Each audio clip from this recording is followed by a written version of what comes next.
Imagine you're 50 years old.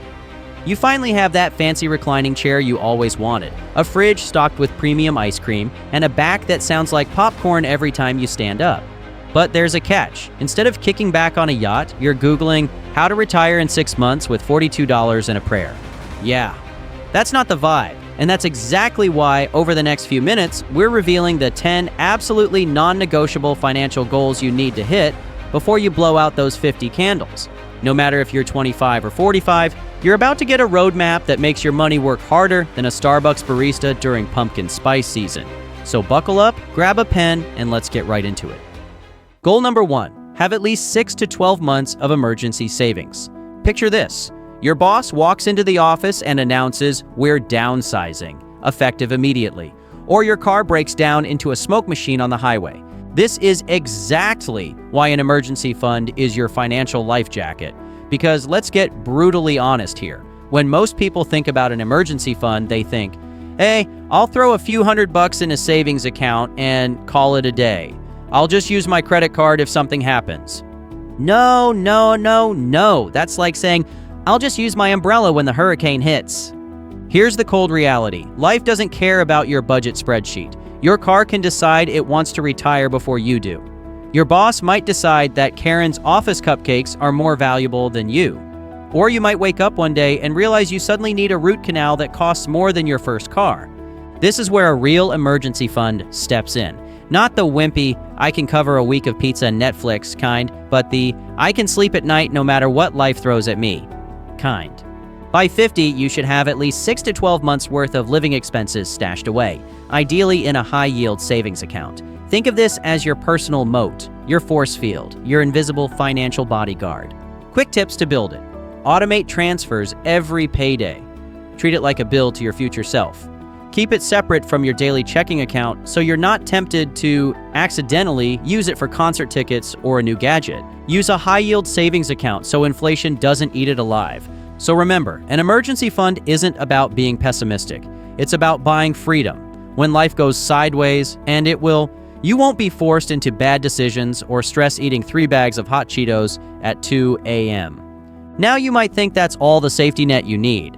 But what if I told you there's something even more powerful than cash stashed away? Goal number 2, be completely debt-free, except maybe a mortgage. Let's talk about debt, the clingy ex-girlfriend that just won't leave you alone. Debt is like that one ex who keeps texting you, hey, just checking in. It drains your energy, steals your future income, and haunts you at 3 a.m. And I know this sounds messed up, but it's like that one friend who borrows $50 and then shows up at your barbecue 6 months later acting like nothing happened. It lingers, it nags, and it messes with your sleep more than those horror movies you swore you could handle. Honestly, here's the cold truth. By 50, your goal should be to crush all your consumer debt.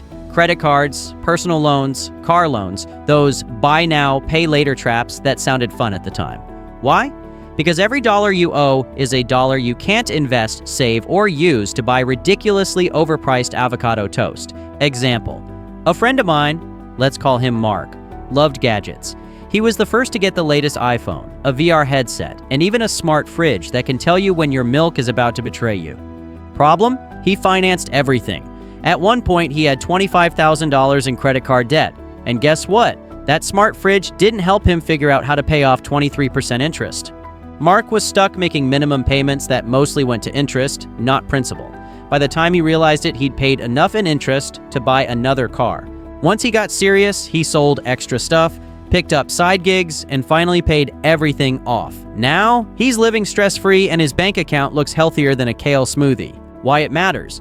Being debt-free means your future income is yours, not Visas or MasterCards. You can take risks, change jobs, or start a business without that heavy debt monkey on your back. It frees up mental space. No more waking up at 3 a.m. doing mental gymnastics on how to pay everything off. Car loans and bad debt. All right, I need to address something real quick, so pay attention. Some folks think car loans are normal. Newsflash, just because something is normal doesn't mean it's good. Wearing socks with sandals is normal in some places too. Doesn't mean it's stylish. If you've been watching our Stealth Wealth videos, you already know that cars go down in value faster than your New Year's gym motivation. Financing them traps you in a cycle of paying interest on a depreciating asset. But here's the kicker. Your home mortgage is usually the only exception here. It can be part of a wealth-building plan, but even that should be strategic, and ideally, you want it close to being paid off by 50. Quick tips to crush debt faster. Use the avalanche method, tackle highest interest debt first, or the snowball method. Pay off smallest balances first for motivation. Sell stuff you don't use. You'd be amazed how much junk can turn into debt-destroying cash. Pick up an extra side hustle temporarily. Uber, freelance work, renting out that weird storage space. Bottom line, debt-free is the ultimate financial glow-up. You'll walk taller, sleep deeper, and maybe even smile more at strangers. Just don't be weird about it. Debt freedom feels like hitting unfollow on every negative person in your life.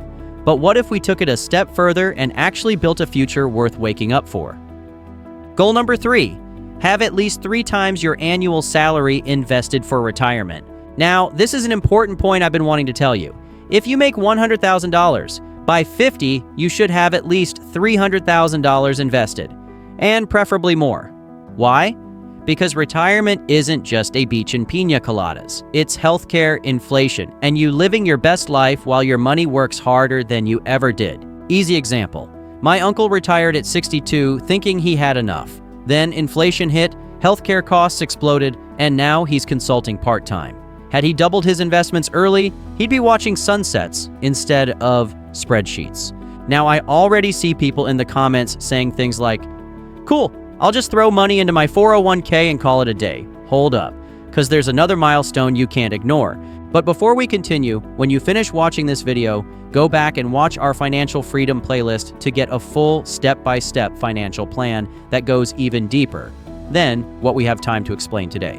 Just make sure to subscribe and join the members list to stay updated.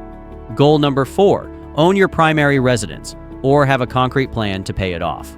All right, imagine being 50, still renting from Chad, the landlord who raises the rent every year because he needs to fund his crypto experiments. Owning your home isn't just about pride, it's about stability and wealth. By 50, either own your home outright or be so close to paying it off that the bank starts sending you Christmas cards. Easy example, a friend of mine rented until like 55, thinking flexibility was key. Then at 56, he had to move twice in 2 years due to rent hikes. Stress levels higher than your cholesterol after Thanksgiving.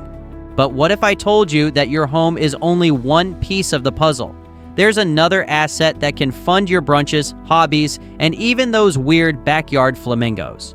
Goal number 5, build at least one solid stream of passive income.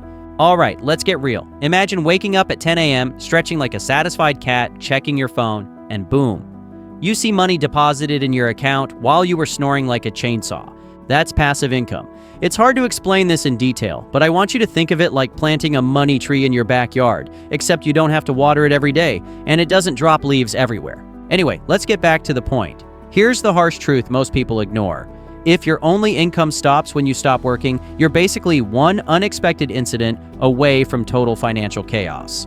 Whether you're fired, sick, or just tired of Susan from accounting microwaving fish in the break room, active income dries up if you stop showing up. I once met a guy at a conference who had 3 rental properties generating $5,000 a month. He spent 6 months each year traveling Europe and still grew his wealth. That's not luck, that's planning. Examples of passive income streams you can start building now. Rental properties. People always need a place to live. Just make sure you budget for repairs so your passive income doesn't turn into plumber on speed dial income. Dividend stocks. Get paid just for owning shares. It's like getting pizza delivered to you just for sitting on your couch. Magical. REITs, real estate investment trusts. Want real estate cash flow without the landlord headaches? This is it. Royalties. Write a book, license your photos, create online courses. You can keep getting paid long after the work is done. Automated online businesses, affiliate marketing, digital products, or drop shipping stores. Just avoid the get-rich-quick nonsense. Why this matters by 50. At 50, you should be moving from grind mode to option mode. Passive income gives you choices. Retire early, reduce work hours, start a hobby business, or finally take that sabbatical to find yourself in Bali. even if you just find cheap cocktails and sunsets. It's about financial independence. Your money keeps working, even when you don't feel like it. If your only plan is to keep trading time for money forever, congratulations. You've signed up for a lifetime membership to the Hustle Hamster Club. But if you want true freedom, get those dollars doing push-ups while you sleep. All right, you've got cash coming in while you nap. But what if life decides to karate kick you in the face? Here's how to protect yourself. Goal number 6, have comprehensive insurance coverage. Insurance is like a superhero cape you never want to wear, but you'll be thankful it's there when the villain attacks. Health, life, disability, home, car. By 50, you should have all these ducks in a row. One time, a neighbor of mine ignored disability insurance. He got injured and had no income for 8 months. His GoFundMe raised $1,500. His bills were $30,000. Yikes. Okay, so insurance shields your money, but what about growing it strategically? Let's get tactical. Goal number 7, master a diversified investment strategy. Keep in mind what I'm about to tell you. By 50, you should understand that putting all your eggs in one basket is for toddlers on Easter Sunday, not grown adults with dreams of yacht parties. Simply put, this means that your portfolio should include stocks, bonds, real estate, maybe even some alternative assets if you're spicy. Here's what changed everything for me. A guy I know went all in on one stock, and I'm not going to name any names. Blockbuster! Guess how that turned out? His financial future vanished faster than your New Year's resolutions. Oh, and speaking of diversifying, your investments aren't the only thing that need variety. Let's talk about your income mindset. Goal number 8, hit a personal net worth milestone. Okay, let's get real. If there's one piece of advice I want you to take from this video, it's this. When you were a kid, your biggest milestone was probably leveling up in Mario Kart or trading your entire lunch for a friend's fruit roll-up. As an adult, your milestone is your net worth, the ultimate financial scoreboard. Net worth is basically what you own, cash, investments, property, that creepy Beanie Baby collection, minus what you owe, credit cards, loans, that totally necessary Peloton you've used twice. This number shows you exactly where you stand. It's your financial GPS, except it doesn't tell you to make that slightly sketchy U-turn at 3 a.m. Here's a story. My mentor set a goal to hit $1 million net worth by 50. He tracked his net worth quarterly, adjusted his investments, and hit it at 48. Now, he chooses projects based on passion, not paychecks. A good target by 50, this varies by lifestyle, location, and goals. Some experts suggest 6 times your annual salary. Others aim for $500,000 to $1 million. The real goal is to hit a number that gives you choices, not just survival. You want to work because you want to, not because you have to beg Karen from HR for extra shifts. How to track it? Create a simple spreadsheet, or use apps like Personal Capital or Mint. Update it quarterly, just like companies report earnings. Celebrate progress, even if it's small. Bottom line, net worth isn't about flexing on Instagram. Okay, maybe just a little. It's about financial independence, sleeping peacefully at night, and having the power to say no to anything that doesn't serve you. Numbers are nice, but here's a goal that's even more priceless, and no one talks about it enough. Goal number 9, have a fully funded fun fund. Listen carefully, I'll give you a golden piece of advice. Life isn't just bills and retirement calculators, you need joy. A fun fund is money set aside purely for experiences. Travel, hobbies, that guitar you'll probably only play twice. By 50, this fund should be large enough to allow you to do things that remind you why you work so hard in the first place. I remember once, my friend saved $20,000 just to travel the world for a year after turning 50. Those memories, worth every penny. All right, we're almost at the finish line, but there's one final, often overlooked goal that could define your entire legacy. Goal number 10, have an estate plan or will in place. Let's get morbid for a sec. A few years ago, I realized you can have millions in assets, but if you don't have a will, your family could end up fighting over your collection of vintage Pez dispensers. By 50, make sure your estate plan is solid. Choose beneficiaries, set up trusts if needed, and decide who gets the dog. Easy example.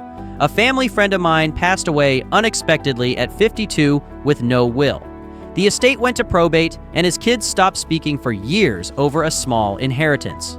Heartbreaking and totally avoidable. Now, if you made it this far, I need you to understand something right now. These 10 financial goals aren't just optional. They're the keys to a life of freedom, flexibility, and fun. Remember, money isn't just about numbers. It's about living on your terms. If you hit these 10 goals by 50, you won't just retire comfortably. You'll wake up excited every single day. Your financial future is a series of small, smart moves you make today. Start now, and let's build that legendary life together. For those of you that are still with me, comment the words, "I have goals," so we're on the same page and I know who's serious. And if you found value in this, subscribe for more real talk about money, life, and everything in between. As a matter of fact, there are actually 10 specific reasons why you are not wealthy yet, and we break down exactly why in this next video. Just click the video on the screen now, and we'll see you there.